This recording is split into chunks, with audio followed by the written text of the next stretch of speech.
bông xí lại đây này.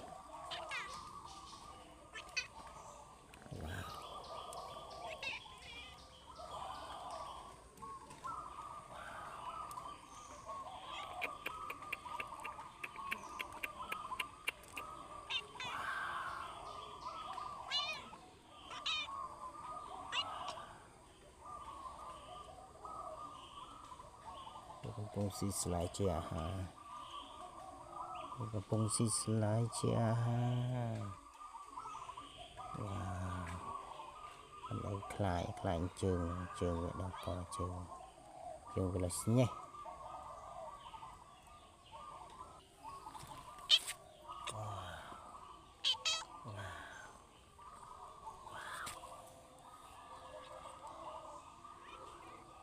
Bông xí lại.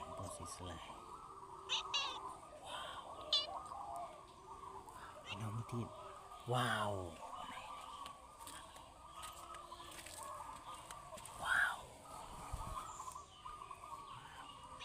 Anh đây có bụng đầy.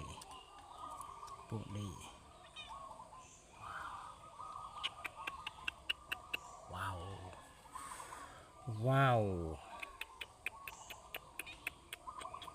Đầy lụa yang srol ở kìa.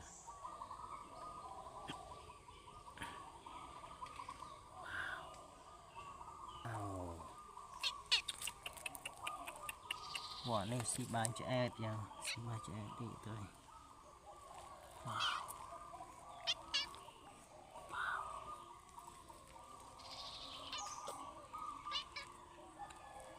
Wow, nó mới tiếng wow. Wow, anh lớn cái nào này.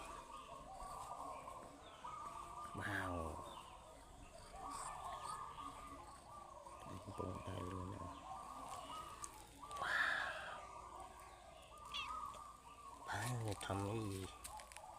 Thầm mấy tay khương chua lại.